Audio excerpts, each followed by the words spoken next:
So during a conference with SoFi's CEO, a JP Morgan analyst told him, hey, SoFi has become a major player in the personal loan space.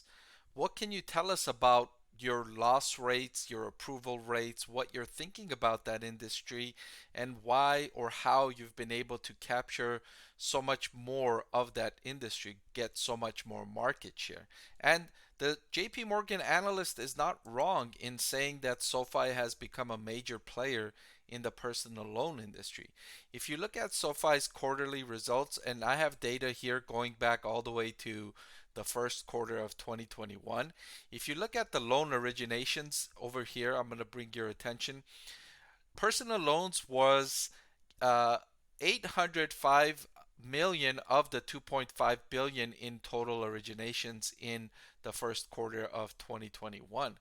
But if we fast forward to the first quarter of 2023, personal loans were 2.95 billion of the total 3.56 billion of the total loans that SoFi made in the most recent quarter.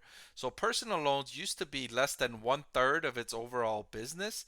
That has grown to be about, what is this, 3 divided by 3.5, 5/6 of the business, more than 80% of the business now. SoFi now makes personal loans. And so, yeah, I mean, it's right to say SoFi is a major player in the personal loan industry now. But what does that mean for investors? So let's take a look at that in this next segment. So, CEO SoFi saying, one of our core values is to learn, to iterate, and to innovate. Okay, that's excellent that they're learning and innovating and iterating, but while they're learning all of this and making mistakes, that could be coming at the expense of investors if they're not doing it effectively. The CEO goes on to say, we underwrite 680 FICO scores and above. But that doesn't mean that if you have a 690 FICO score, they're going to approve you for the loan. No, that's just a minimum. Like if you don't have a 680 FICO score, let's say you're 660, SoFi is automatically going to reject you. So if you're above 680, okay, now we can talk. That's like their first level of consideration. If you're below that, they won't even consider you for a personal loan. So we actually decline about 70% of applicants in our personal loan because if you're below 680, it's a knockout. They won't even consider you. But then within that box, you still have to have a very attractive credit profile on a cash flow and debt perspective. So, like I mentioned earlier, above 680, SoFi will actually talk to you. All right. So once you're above that credit score and you apply for a loan, then they'll look at your cash flow, how much income you make, how much debt you have, and they'll consider if you can afford to pay back this loan, and they'll think about approving you. But what's great news for SoFi stock investors is that 70% of people that they reject, they still monetize them. They still make money off of them. How do they do that? Well, you might imagine there are other lenders out there that are looking to lend money to lower credit score people. Why would they want lower credit score people?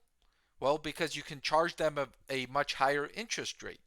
And so there are lenders out there that focus on that. And so what SoFi does is they sell that information to the third parties to monetize. They partner with those individuals to monetize the other 70%. So as long as somebody fills out an application in SoFi, that's good news for SoFi stock investors because either they're going to get approved for a loan or SoFi is going to monetize them through a third party partner.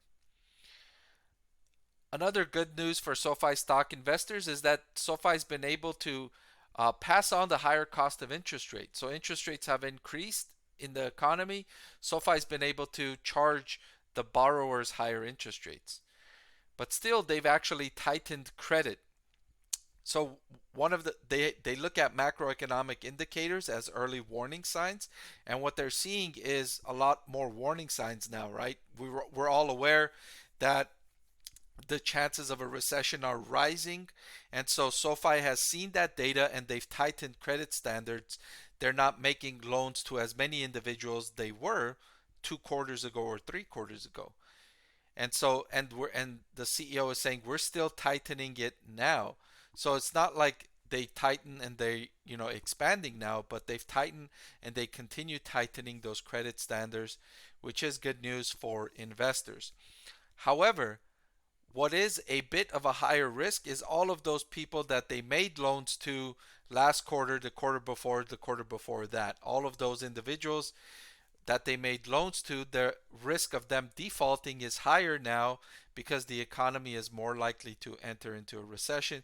The economy is slowing down because the Federal Reserve has raised interest rates.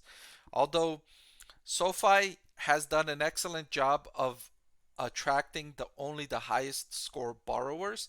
So if you compare SoFi with other lenders, they should perform better during a recession because they have higher credit score borrowers and they're more strict in terms of their lending standards. However, that remains to be seen how their portfolio actually performs in an economic downturn because they haven't really been through a downturn as of yet. So this upcoming downturn, if we actually enter a recession, is going to say a lot about SoFi's loan portfolio.